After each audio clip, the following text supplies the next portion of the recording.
Сәлем баршаңызға. Бүгін біз пломбир кремінен торт және де балмұздақ жасаймыз. Алдымен торттың бисквитін жасап аламыз. Ол үшін 6 жұмыртқа және 300 грамм қант қажет. Сіздерде таразы болмаса, осындай қантты, ұнды, сұйықтықты өлшейтін осындай арнайы ыдыспен өлшеп жасасаңыздар болады. Біздің сұйық массамыз үлкен болып, әппақ болып көтерілгенше 10 минуттай миксермен әдемілеп араластырамыз. Біздің сұйық массамыз, яғни осындай әппақ әдем болып көтерілуі керек. Енді 250 грамм ұнға 1 шай қасық разрыхителді араластырамыз. Ұнды араластырып қойдық. Енді 150 грамм шемішке май қосамыз. Оның үстінен біз жаңағы ұнымызды електен өткізіп, осылай миксерді қоспай, миксердің басымен алдымен былғап аламыз. Яғни ұнымыз бізге шашырамас үшін. Сосын барып миксермен әдемілеп араластырып аламыз. Барлығын араластырып болдық.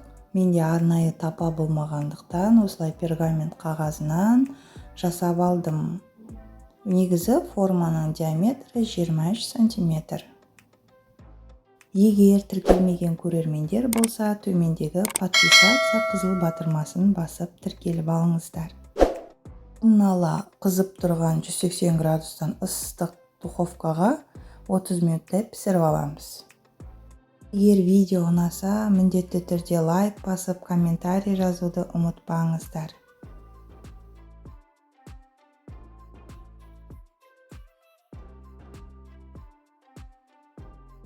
Біздің бисквитіміз пісті, суытып алдық. Енді 3 бөлікке бөлеміз.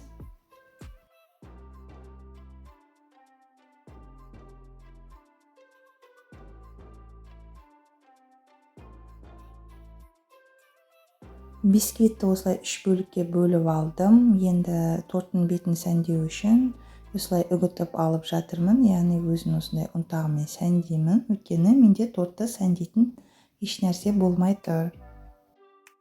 Енді торттың креміне кірісек, біз пломбир кремін жасаймыз. Ол үшін бізге мұздай 500 грамм 33% сливки және дәл сондай температурада сгущенка қажет.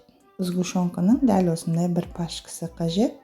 Сливкиді осылай терең ыдысқа салып, әдемілеп ұрып аламыз. Сәл қоюланғанда сгущенканың бәрін қосамыз. Сөйтіп тағы да қатты қою болғанша араластырамыз.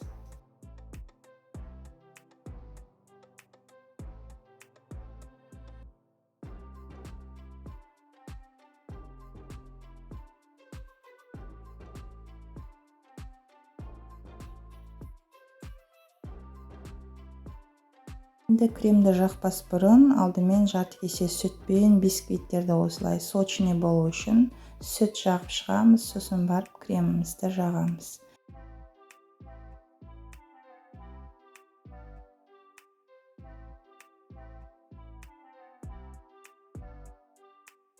Барлық корждарға сүт жағып, сосын барып кремін салып, жағып шығамыз. Яғни біздің тортымыз сочный болып шығады.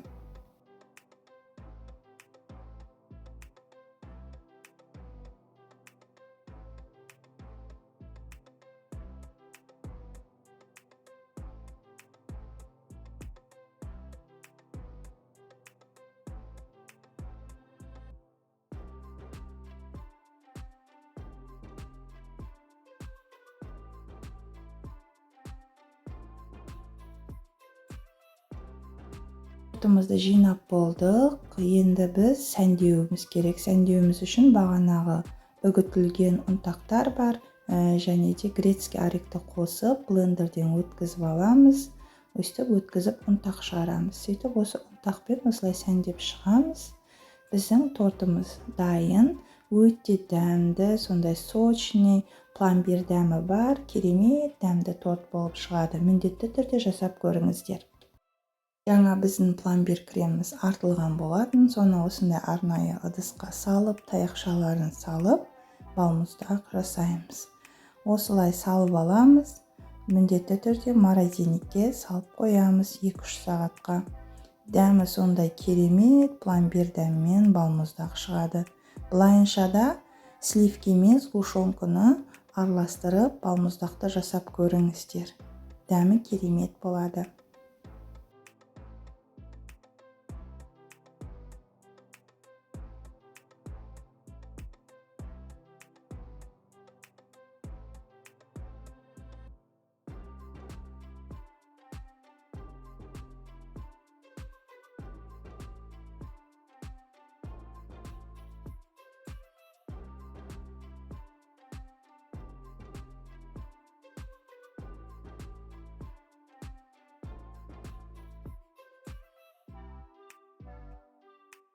Жағдайында міндетті түрде балмұздақты жасап көріңіздер.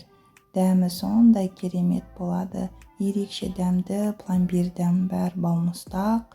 Өз қалауларыңыз бойынша осылай сәндеп шықсаңыздар болады. Сәндемесеңіздер де сондай дәмді болып шығады. Жасап көріңіздер. Егер видео ұнаса, соңына дейін көрген болсаңыздар, міндетті түрде лайк басып, комментарий жазуды ұмытпаңыздар.